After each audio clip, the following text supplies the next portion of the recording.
Good morning dear students. Welcome to study with Aakash. Study with Aakash में आपका स्वागत है। आज हम लोग एनसीईआरटी कक्षा 9 के हिंदी बुक क्षितिज के चैप्टर 6 को पढ़ने वाले हैं, जिसका नेम है प्रेमचंद के फटे जूते, जो कि हरिशंकर परसाई के द्वारा लिखा गया है। और ये हम लोग गद्य खंड पढ़ रहे हैं। तो सबसे पहले हम लोग हरिशंकर परसाई की जीवनी के बारे में जानेंगे, उसके बाद प्रेमचंद के फटे जूते को पढ़ेंगे। हरिशंकर परसाई का जन्म सन 1922 में मध्य प्रदेश के होशंगाबाद जिले के जमानी गांव में हुआ। तो हरिशंकर परसाई का जो जन्म हुआ वो सन 1922 में मध्य प्रदेश के होशंगाबाद जिले के जमानी गांव में हुआ। ठीक है, जिले का नाम जो है होशंगाबाद है, राज्य का नाम मध्य प्रदेश, और उनका जन्म ईस्वी जो है 1922, और गांव का नाम है जमानी। नागपुर विश्वविद्यालय से एमए करने के बाद कुछ दिनों तक अध्यापन किया। अब नागपुर विश्वविद्यालय से जो है वो एमए किए। एमए का फुल फॉर्म होता है मास्टर ऑफ आर्ट्स।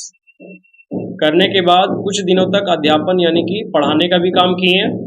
सन 1947 से स्वतंत्र लेखन करने लगे, और जैसा कि सन 1947 में हमारा देश आज़ाद भी हुआ था, तो उसी समय से ये स्वतंत्र लेखन यानी कि आज़ादी पर जो है लेख लिखने लगे। जबलपुर से वसुधा नामक पत्रिका निकाली। अब जबलपुर से जो है एक पत्रिका निकाले जिसका नाम था वसुधा, और जिसकी हिंदी संसार में काफ़ी सराहना हुई, यानी लोग जो है काफ़ी ज़्यादा उनका प्रशंसा किए। सन 1995 में उनका निधन हो गया, और सन 1995 में उनका निधन हो गया। तो टोटल ये कितने साल जीवित रहे? 22 में जन्म हुआ है, 95 में मृत्यु हुआ है, कितना हो गया?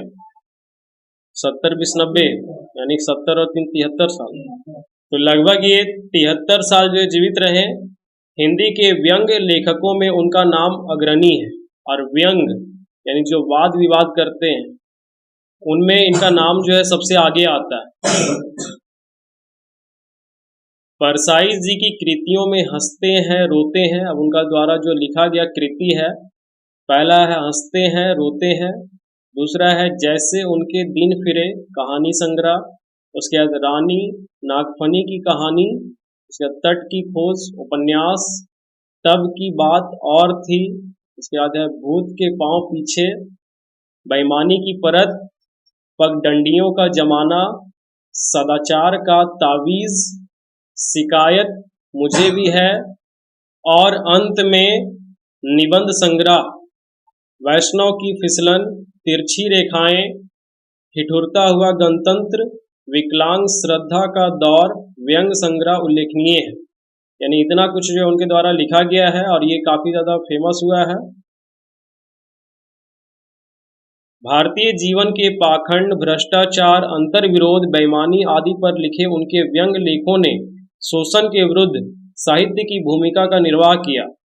और भारत का जो जीवन है उस दौरान जितना भी पाखंड था, ठीक है, ढोंग वगैरह जो किया जाता था, भ्रष्टाचार, अंतर्विरोध, लोग एक दूसरे का जो विरोध किया करते थे, बेईमानी आदि पर लिखे उनके व्यंग लेखों ने शोषण के विरुद्ध, यानी लोगों का जो शोषण किया जाता था इस तरह के माध्यम से, पाखंड, भ्रष्टाचार, अंधविश्वास, बेईमानी के विरुद्ध साहित्य की भूमिका का निर्वाह किया है। उनका व्यंग लेखन परिवर्तन की चेतना पैदा करता है, यानी कि एक तरह का व्यंग करते थे, वाद विवाद आपस में ही,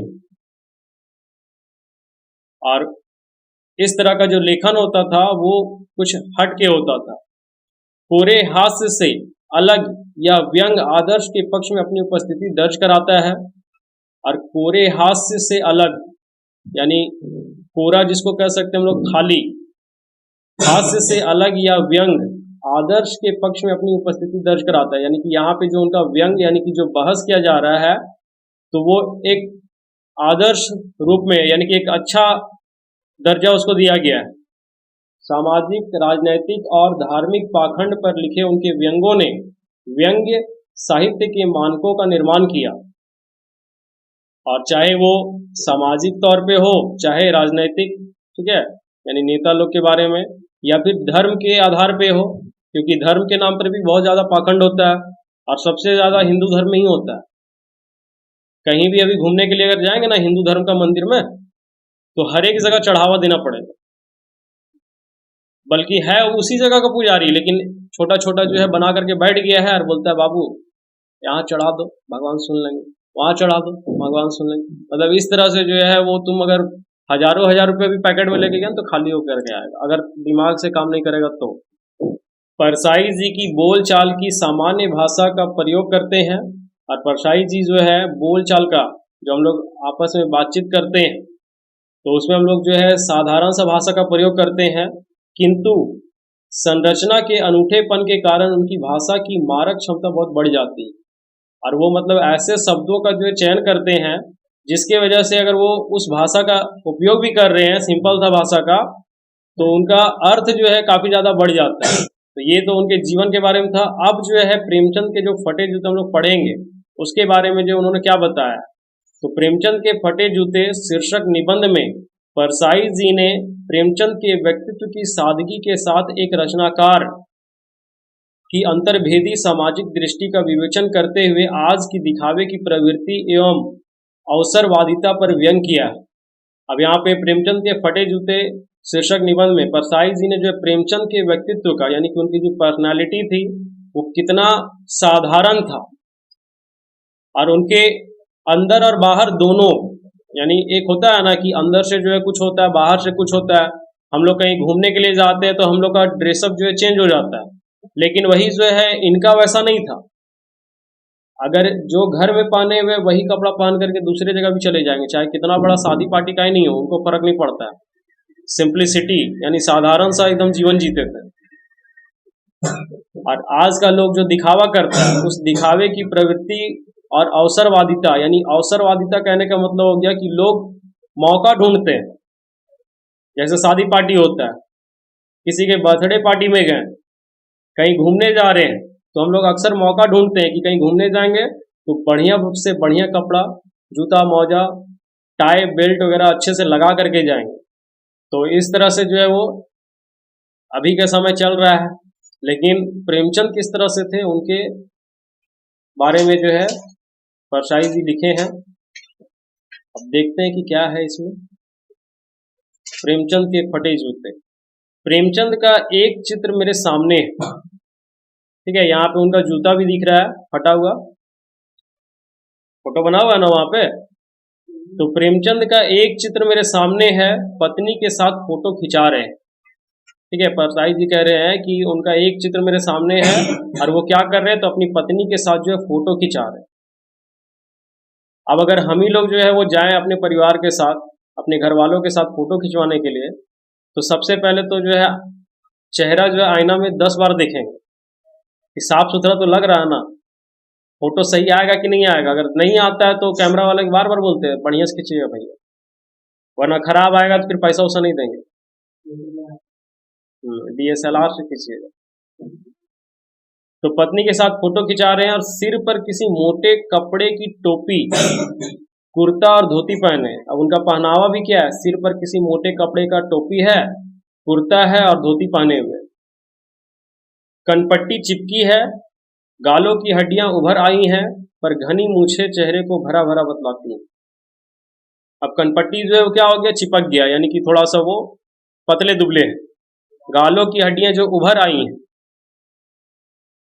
और घनी मूछें जो है चेहरे को भरा भरा बतलाती है, यानी मूछ जो है काफी ज्यादा घना था इसलिए चेहरा भरा भरा लग रहा था, वरना अगर मूछ नहीं होता तो पूरा कैसा होता है, आम को चूसने के बाद वैसा ही चूसे हुए आम के जैसा दिखते ना, एकदम पूरा सूखा हुआ। पाँव में कैनवस के जूते, ठीक है। कैनवस एक तरह का कपड़ा होता है, तो उसी का जो है जूता है, और कैनवस टेंट वगैरह बनाने के लिए यूज किया जाता है, तो उसी कपड़े का जूता है, जिनके बंद जो है बेतरतीब बंधे हैं, और जिनके बंद यानी कि जो लेस है, जो फीता है वो बेतरतीब बंधा हुआ है, यानी जैसे तैसे बंधा हुआ है, कोई तरकीब नहीं है बांधने का उसका। लापरवाही से उपयोग करने पर बंद के सिरों पर की लोहे की पतरी निकल जाती है और छेदों में बंद डालने में परेशानी होती है। अब हम लोग देखते हैं जो जूता पहनते हैं तो जूते में टीन का या लोहे का जो है गोल सा हिस्सा लगा हो रहता है, जिससे क्या होता है कि उस छेद में जो है धागे को या फिर फीते को डालने में आसानी होता है। और वही जब निकल जाता है तो थोड़ा सा मुश्किल होता है, क्योंकि उसमें से फंस फंस के पार होता है, और वो निकल जाएगा तो बहुत जूता जो फट भी जाता है उसके वजह से। तो वही हाल इनका है कि लापरवाही से उपयोग करने पर बंद के सिरों पर कि लोहे की पतरी निकल जाती है और छेदों में बंद डालने में परेशानी होती है, यानी फीता डालने में परेशानी हो रहा है। तब बंद कैसे भी कस लिए जाते हैं। अब यहाँ पे परेशानी हो रहा है, इसीलिए जो है प्रेमचंद क्या कर रहे हैं, जैसे मन किया वैसे उसको बांध करके चल दी। अभी कुछ लोग को देखना कि फीता बांधने नहीं आता है ना, तो एक बार उसको बढ़िया से बांध दिया खींच के और उसके बाद खोस देता है और चल दिया वैसे ही। इसीलिए बिना फीता वाला जूता का आविष्कार हो गया। बहुत लोग को नहीं आता बांधने के लिए, इसलिए ले लो बिना फीता वाला, डालो चलते बनो। और बहुत लोग को जो है ये अकबक भी लगता है, जैसे हमको तो खास करके लगता है, इसीलिए हम जूता लेते हैं तो अब बिना फीता वाला ही लेते हैं। कौन जाएगा उतना झुक करके बांधने के लिए। दाहिने पांव का जूता ठीक है, मगर बाएं जूते में बड़ा छेद हो गया। अब उनका दाहिने पांव का जूता तो ठीक है, लेकिन बाएं जूते में क्या हो गया, बड़ा सा छेद हो गया है, जिसमें से उंगली बाहर निकल आई। ठीक है, यानी कि उंगली जो है बाहर का दृश्य देख रहा है। मेरी दृष्टि इस जूते पर अटक गई। अब कोई भी इंसान अगर किसी को देखता है ना, तो सबसे पहले नीचे उसका नजर पड़ता है, तो देखेगा कि पहनावा नीचे से कैसा है। ऊपर तो तेरा चेहरा बाद में देखेगा, लेकिन पहले जरूर नीचे देखेगा कि सही सलामत पहना है कि नहीं। अब यहाँ पे दृष्टि उनका परसाई जी का नजर पड़ गया कि जूता जो है एगो ठीक है, एगो में बड़ा सा छेद हो गया है, तो इसीलिए जो उनका नजर जो है वहीं पे अटक गया। सोचता हूँ फोटो खिंचाने की अगर यह पोशाक है तो पहनने की कैसी होगी। अब सोच के देखो कि फोटो खिंचवाने गए हैं सो जूता फटा हुआ है और वैसे ही चल दिए। अगर फोटो खिंचवाने के लिए जा रहे हैं तो इस तरह का कपड़ा पहन रहे हैं, तो घर में रहते होंगे तो किस तरह का पहनते होंगे। नहीं, इस आदमी की अलग अलग पोशाकें नहीं होंगी। अब परसाई जी का कहना है कि नहीं, ऐसा नहीं हो सकता। जब ये आदमी फोटो खिंचवाने के लिए इतना साधारण बन के गया है, जूता फटा हुआ है उसी को पहन करके चला गया है, तो घर में ये आदमी जो दूसरा पोशाक नहीं बदलता होगा, घर में भी ऐसे ही रहता होगा। इसमें पोशाकें बदलने का गुण ही नहीं है। जैसे अभी के समय में होता है ना, खास करके लड़की लोग सुबह ये कपड़ा, दोपहर को वो कपड़ा, शाम को वो कपड़ा, तो इनमें जो है वैसा गुण नहीं है, ये पोशाक बदलते ही नहीं होंगे, या जैसा है वैसा ही फोटो में खींच जाता है। और कहा जाए या देखा जाए तो आदमी जितना साधारण रहता है ना, उतना ही अच्छा लगता है। ज्यादा पहनावा करना या दिखावा करना बहुत भारी पड़ जाता है। अब आगे बोलते हैं परसाई जी कि मैं चेहरे की तरफ देखता हूँ, क्या तुम्हें मालूम है मेरे साहित्यिक पुरखे की तुम्हारा जूता फट गया है और उंगली बाहर दिख रही है। अब परसाई जी कह रहे हैं उसकी उनके चेहरे की ओर, प्रेमचंद की चेहरे की ओर देख करके कि क्या आपको मालूम है मेरी साहित्यिक पुरखे, क्योंकि प्रेमचंद भी जो है वो कहानी वगैरह लिखा करते हैं, तो इसलिए ये उनके पूरक, ठीक है, पुरखे यानी पूर्वज जिसको कह सकते हैं। तुम्हारा जूता फट गया है और उंगली बाहर दिख रही है, क्या तुम्हें इसका जरा भी एहसास नहीं है। अभी हम लोग का कहीं अगर जूता फट जाएगा और उंगली बाहर निकलने लगेगा ना, तो उसको छिपाते फिरेंगे। तो हम लोग अगर फट जाएगा तो थोड़ा बहुत के लिए छिपाएंगे जरूर, या फिर इस तरह का माहौल में अगर जाए फोटो खिंचवाने के लिए तो छिपाने का जरूर प्रयास करेंगे। तो क्या तुम्हें इसका जरा भी एहसास नहीं है, जरा लज्जा, संकोच या झेप नहीं है। अब जरा सा भी तुम में शर्म नहीं है, संकोच नहीं हो रहा है, या छिपाने का कोशिश नहीं कर रहे हो। क्या तुम इतना भी नहीं जानते कि धोती को थोड़ा नीचे खींच लेने से उंगली ढक सकती है।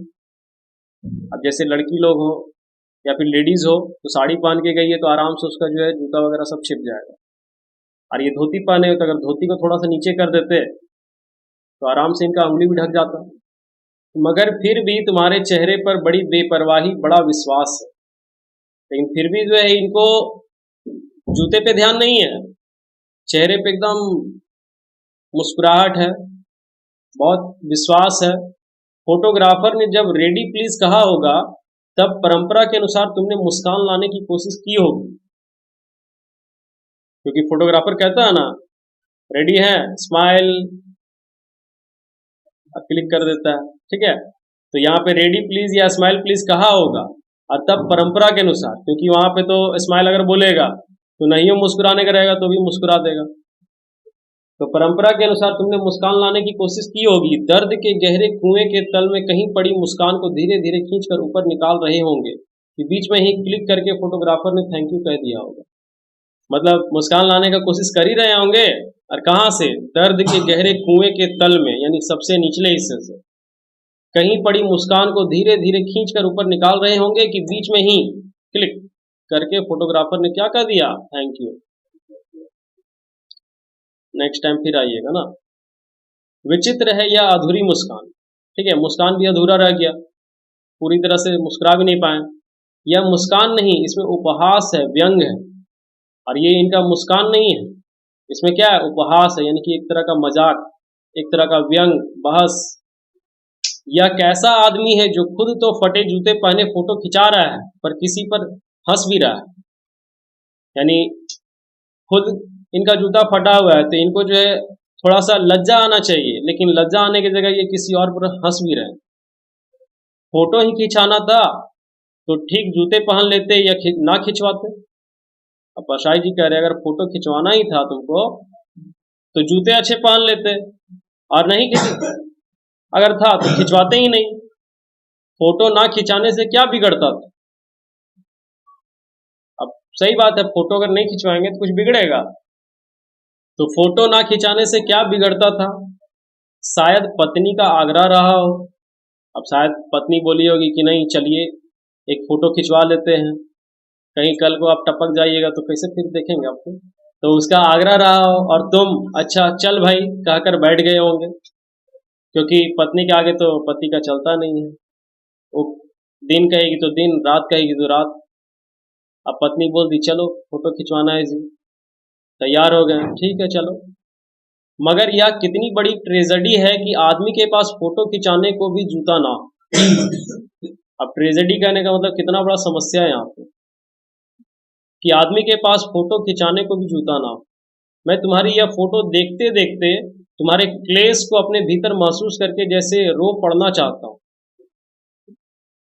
अब परसाई जी उसके फोटो को देख करके उनके अंदर क्लेश, क्लेश का मतलब समझ आता है, यानी अंदर का इनका जो दर्द है, ठीक है, झगड़ा झंझट वगैरह की वजह से जो चिंता वगैरह है, अपने भीतर महसूस करके जैसे रो पड़ना चाहता हूँ, मगर तुम्हारी आंखों का यह तीखा दर्द भरा व्यंग मुझे एकदम रोक देता है। तुम फोटो का महत्व नहीं समझते। परसाई जी कह रहे हैं प्रेमचंद से कि तुम शायद फोटो का महत्व ही नहीं समझते। समझते होते तो किसी से फोटो खिंचाने के लिए जूते मांग लेते। अभी भाड़े पे बहुत कुछ मिल जाता है, तो फोटो खिंचवाना था तो जूते किसी से मांग लेते। लोग तो मांगे के कोट से वर दिखाई करते हैं, ठीक है, यानी दूल्हे को जब दिखाया जाता है या शादी किया जाता है तो उस समय क्या करता है, कुछ लोग की जो है मांग करके कोट ले आता है, पहन करके जो अपना शादी ब्याह करता है, और मांगे की मोटर से बारात निकालते हैं।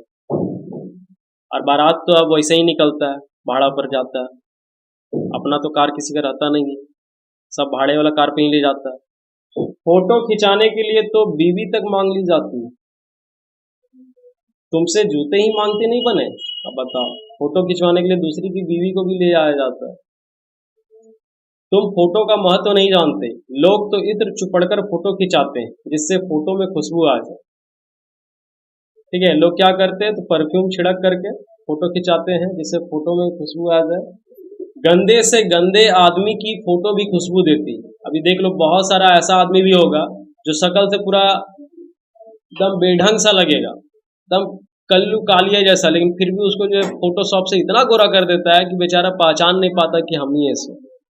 अरे ब्यूटी पार्लर जो निकल गया है ना, लड़की लोग को तो क्या कहें हम, इसीलिए कहते हैं कभी देखने जाएगा लड़की को पूरा मेकअप धुलवा करके बैठाना उसको, नहीं तो धोखा खा जाएगा। इसीलिए बोलते हैं कि जो असली सुंदरता है उसको सब छुपा देता है ब्यूटी पार्लर। टोपी 8 आने में मिल जाती है और जूते उस जमाने में भी 5 रुपए से कम में क्या मिलते होंगे। अब टोपी जो 8 आना, जैसे 4 आना जो होता है 25 पैसा, ठीक है, चवन्नी जिसको बोलते हैं, तो 8 आना कितना हो जाएगा, 50 पैसा, 8 ठीक है। तो 50 आने में मिल जाती, और जूते उस जमाने में कम से कम कितना, 5 रुपए में मिल जाता होगा, क्योंकि ये 1947 का बात। जूता हमेशा टोपी से कीमती रहा है। अब जूता जो है हमेशा क्या रहा है, टोपी से कीमती रहा है। भले लोग जो है जूते को कहाँ पहनता है, पैर में पहनता है, और टोपी को कहाँ पहनता है, माथे पर, लेकिन फिर भी जो है वो क्या है, जूता कीमती है। अब तो जूते की कीमत और बढ़ गई है, और एक जूते पर 2500 टोपियां न्यौछावर होती। अब एक जूता अगर तुम लेने जाएगा तो वैसा 25 टोपी आ जाएगा। तुम भी जूते और टोपी के आनुपातिक मूल्य के मारे हुए थे। अब पटराई जी कह रहे हैं कि शायद तुम भी जो है जूते और टोपी के आनुपातिक मूल्य, यानी दोनों के बीच जो है तुम समझौता नहीं कर पाए। यह विडंबना मुझे इतनी तीव्रता से पहले कभी नहीं चुभी जितनी आज चुभ रही है। और विडंबना का मतलब होता है परेशानी, ठीक है। तो ये जो परेशानी है मुझे इतनी तीव्रता से पहले कभी नहीं चुभी जितनी आज चुभ रही है, जब मैं तुम्हारा फटा जूता देख रहा हूँ, ठीक है। तुम महान कथाकार, उपन्यास सम्राट, युग प्रवर्तक, जाने क्या क्या कहलाते थे, मगर फोटो में भी तुम्हारा जूता फटा हुआ है। अब प्रेमचंद को जो है इतने सारे नामों से पुकारा जाता है, कथाकार, महान, उपन्यास सम्राट, युग प्रवर्तक, और भी बहुत सारा कुछ नाम से उनको पुकारा जाता है। मेरा जूता भी कोई अच्छा नहीं है, यो ऊपर से अच्छा दिखता है, उंगली बाहर नहीं निकलती, पर अंगूठे के नीचे तला फट गया है। अब जो है परसाई जी अपने जूते के बारे में बता रहे हैं कि मेरा भी जूता जो है कोई अच्छा नहीं है, भले ये ऊपर से अच्छा दिखता है, यानी ऊपर से कहीं फटा चिटा नहीं है, अंगुली भी बाहर नहीं निकलता है, लेकिन अंगूठे के नीचे तला जो है फट गया, यानी निचला हिस्सा जो है वो फट गया। अंगूठा जमीन से घिसता है और पैनी मिट्टी पर कभी रगड़ खाकर लहू लुहान भी हो जाता है। यानी नीचे फट गया तो नीचे का जो तलवा है वो घिसेगा, और जब वो घिसेगा तो किसी पैनी मिट्टी यानी धारदार मिट्टी या गुरगुट वाला मिट्टी से जो है रगड़ खाएगा तो खून लहूलुहान हो जाएगा, यानी खून से भर जाएगा, पूरा तला गिर जाएगा, पूरा पंजा छिल जाएगा, मगर उंगली बाहर नहीं दिखेगी। यानी उनका कहना ये है कि हम तुम्हारी तरह जो है उंगली नहीं दिखा रहे हैं, मतलब परसाई जी दिखावा कर रहे हैं, प्रेमचंद दिखावा नहीं कर रहे हैं। उनका जूता भले ऊपर से फट गया, कोई दिक्कत नहीं, मेरा पैर तो सही सलामत है, लेकिन इनका क्या है कि ऊपर से सही सलामत है, अंदर से पूरा खत्म है। अब नीचे से तुम्हारा नुकसान कर रहा है, तो इससे अच्छा तो प्रेमचंद का ना जूता है, कम से कम उंगली दिख रहा है, लेकिन उनका पैर सही सलामत है, और परसाई जी का जो है पैर सही सलामत नहीं है, और उंगली नहीं दिख रहा तो क्या हो गया, पैर तो जा रहा है ना। तुम्हारी उंगली दिखती है पर पांव सुरक्षित है। और परसाई जी कह रहे कि आप प्रेमचंद से कि तुम्हारी उंगली जो है दिख रही है लेकिन पांव सुरक्षित है, और मेरी उंगली ढकी है पर पंजा नीचे घिस रहा है। तुम पर्दे का महत्व ही नहीं जानते, हम पर्दे पर कुर्बान हो रहे हैं, ठीक है। अब परसाई जी कह रहे हैं कि तुम पर्दे का महत्व ही नहीं जानते। अब पर्दा क्या होता है, तो किसी चीज को छिपाने का प्रयास किया जाता है, जैसे पहले के समय में या राजस्थान में अभी भी ऐसा है, घूंघट प्रथा, औरतें जो है घूंघट करती, क्यों करती है, क्योंकि वो पर्दा कर रही है, यानी अपने आप को छुपा रही है। मुसलमान में भी वही है, तुम्हारा बुर्का डाल रही है तो वो भी अपने चेहरे को जो छुपा रही है। तो परसाई जी कहते हैं कि हम पर्दे पर कुर्बान हो रहे हैं, यानी कि वो अपने आप को छिपाने का प्रयास कर रहे हैं, तुम पर्दा का महत्व नहीं जानते। तुम फटा जूता बड़े ठाठ से पहने हो, मैं ऐसे नहीं पहन सकता। अब प्रेमचंद क्या है, अपने फटे हुए जूते को बड़े ठाठ से, यानी कि बड़े ऐसो आराम से जो पहने हुए, तो बड़े गर्व से, बड़े ऐसो आराम से पहने हुए, और मैं ऐसे नहीं पहन सकता। फोटो तो जिंदगी भर इस तरह नहीं खींचाऊं। परसाई जी कह रहे हैं कि अगर इस तरह से फटा हुआ जूता खिंचवाने के लिए, फटा हुआ जूता पहन करके खिंचवाने के लिए कहा जाए तो मैं जिंदगी भर जो है फोटो ना खिंचवाऊं, चाहे कोई जीवनी बिना फोटो के ही छाप दे, यानी उनका जीवन के बारे में अगर कुछ लिखना भी चाहे तो वो ऐसे ही छाप दे, लेकिन हम फटा हुआ जूता पहन करके फोटो नहीं खिंचवाएंगे। तुम्हारी यह व्यंग मुस्कान मेरे हौसले पस्त कर देती है। क्या मतलब है इसका, कौन सी मुस्कान है यह? अब परसाई जी कह रहे हैं कि तुम्हारी यह व्यंग मुस्कान, यानी कि बहस ऐसा मुस्कान है कि जो लोगों को जो है असमंजस में डाल दे, आश्चर्य में डाल दे। मेरा जो हौसला है उसको जो है पस्त कर दे रहा है, यानी उसको कम कर दे रहा है। क्या मतलब है इसका? कौन सी मुस्कान है यह? क्या होरी का गोदान हो गया? ठीक है, गोदान जो है प्रेमचंद के द्वारा ही लिखा गया है। तो क्या होरी का गोदान हो गया? क्या पूस की रात में नील गाय हल्कू का खेत चर गई? क्या सुजान भगत का लड़का मर गया क्योंकि डॉक्टर क्लब छोड़कर नहीं आ सकते? नहीं, मुझे लगता है माधो औरत के कफन के चंदे की शराब पी गया। ठीक है, अब ये परसाई जी कह रहे हैं कि मुझे ऐसा लगता है कि माधो जो है, एक व्यक्ति का नाम है माधो, उसकी पत्नी मर गई है तो कफन के लिए वो चंदा किया था, उस चंदे से वो जाकर के शराब पी गया। मतलब अपनी बीवी को कफन ना दे करके उसका शराब पी गया। वही मुस्कान मालूम होती है। मैं तुम्हारा जूता फिर देखता हूं कैसे फट गया, या मेरी जनता के लेखक मतलब पूरा जो है व्यंग किए जा रहे हैं। क्या बहुत चक्कर काटते रहे, यानी बहुत ज्यादा तुम इधर उधर घूमते रहे? क्या बनिए के तगादे से बचने के लिए मील 2 मील का चक्कर लगाकर घर लौटते रहे?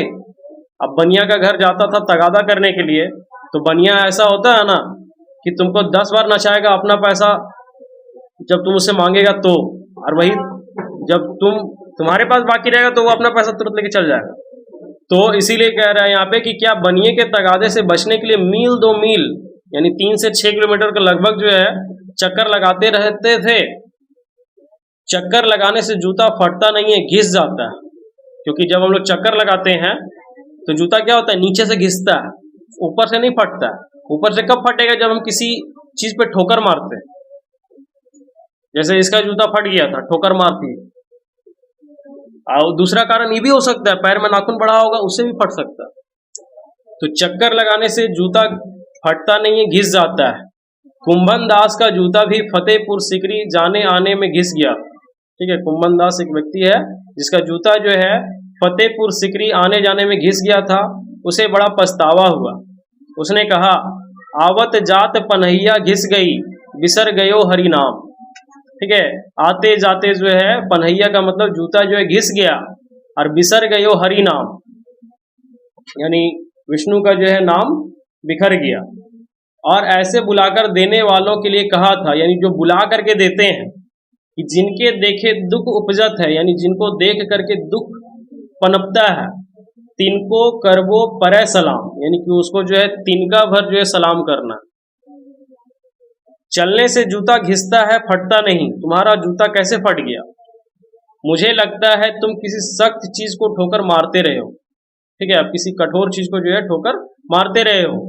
कोई चीज जो परत पर परत सदियों से जम गई है, यानी बहुत समय से जो है एक ही जगह पे वो जमा हुआ है, उसे शायद तुमने ठोकर मार मार कर अपना जूता फाड़ लिया। कोई टीला जो रास्ते पर खड़ा हो गया था, उस पर तुमने अपना जूता आजमाया। ठीक है, टीला यानी कि एक तरह का रुकावट, ठोकर। तो उस पर जो है क्या किया, अपना जूता जो आजमा रहा था कि मेरा जूता जो है मजबूत है कि नहीं है।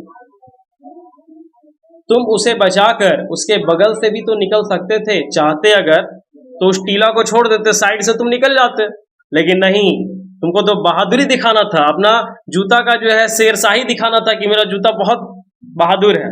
इसलिए तुम क्या किया, उस टीले को जो है मारने का प्रयास किया कि आज या तो टीला रहेगा या तो जूता रहेगा। टीलों से समझौता भी तो हो जाता है, अगर चाहे तो हम लोग जो है उस टीला से समझौता भी कर सकते हैं। कैसे? साइड से निकल जाएंगे। सभी नदियां पहाड़ थोड़े ही फोड़ती हैं।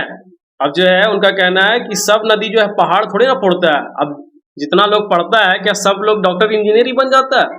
कुछ लोग हटके भी काम करता है। कोई रास्ता बदल कर घूमकर भी तो चली जाती है। अब जैसे कहते हैं ना हम लोग की नदी जो होती है वो अपना रास्ता खुद बनाती है, उसको कोई रोक नहीं सकता। तो उसी तरह से यहाँ भी जरूरी नहीं कि उसके रास्ते पे अगर पत्थर आ गया तो उसको काट करके निकल जाए। कोई रास्ता बदलकर घूमकर भी तो चली जाती है। तुम समझौता कर नहीं सके। क्या कुछ लोग ऐसा भी होता है जो समझौता करना ही नहीं चाहता है। क्या तुम्हारी भी वही कमजोरी थी जो होरी को ले डूबी, वही नेम धर्म वाली कमजोरी? ठीक है, नेम धर्म यानी कि जो परंपरा चला आ रहा है वही परंपरा के अनुसार लकीर का फकीर होना। ठीक है, बाप दादा ऐसे चल रहा था तो तुम भी वैसे ही चल रहा है। क्या तुम्हारी भी वही कमजोरी थी जो होरी को ले डूबी? नेम धर्म उसकी भी जंजीर थी, ठीक है, जो परंपरा था उसका भी ये जंजीर था। मगर तुम जिस तरह मुस्कुरा रहे हो उससे लगता है कि शायद नेम धर्म तुम्हारा बंधन नहीं था, तुम्हारी मुक्ति थी। यानी जो परंपरा चला आ रहा था वो तुम्हारे लिए बंधन नहीं था, तुम्हारे लिए वो मुक्ति थी, आजादी थी। तुम्हारी यह पांव की उंगली मुझे संकेत करती सी लगती है, ठीक है, इशारा कर रही है। जिसे तुम घृणित समझते हो उसकी तरफ हाथ की नहीं पांव की उंगली से इशारा करते हो। यानी परसाई जी कह रहे हैं कि तुम जिससे नफरत करते हो उसकी तरफ तुम जो है वो हाथ की उंगली से इशारा नहीं कर रहे हो, अपने पांव की उंगली से इशारा कर रहे हो। उसको दिखा रहे हो कि हम तुमको हाथ से नहीं पांव से नफरत करते हैं। तुम क्या उसकी तरफ इशारा कर रहे हो जिसे ठोकर मारते मारते तुमने जूता फाड़ दिया। अब जिस टीले पे तुम वार कर रहे थे, क्या उसकी ओर इशारा कर रहे हो कि तुम्हारी वजह से ही मेरा जूता फट गया। मैं समझता हूं, तुम्हारी उंगली का इशारा भी समझता हूं और यह व्यंग मुस्कान भी समझता हूं। यानी परसाई जी सब कुछ समझ रहे हैं कि तुम्हारा उंगली का इशारा कहाँ है, तुम इतना मुस्कुरा क्यों रहे हो, तुम मुझ पर या हम सभी पर हंस रहे हो। ठीक है, अब परसाई जी कह रहे हैं कि या तो तुम जो है मुझ पर हंस रहे हो या हम जैसे लोगों पर हंस रहे हो, जो ऊपर से तो दिखावा करते हैं लेकिन अपना अंदर से जो है खुद का नुकसान कर रहे हैं। जैसे परसाई जी नुकसान कर रहे थे, उनका ऊपर से जूता सही था लेकिन अंदर से उनका पैर जो है लहूलुहान हो रहा था।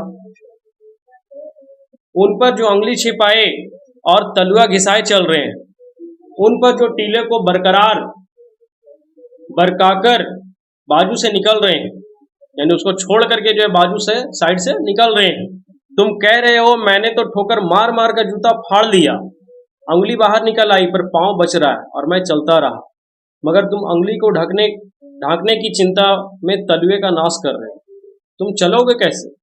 अब सोच के देखो, तुम दिखावा के चक्कर में क्या करो। अभी दिखावा के चक्कर में लोग क्या करता है कि बहुत सारा कर्जा ले लेता है, उधार ले लेता है और उस उधार को चुका नहीं पाता है, जिसके वजह से अपना सुख शांति चैन नींद सब खत्म कर लेता है।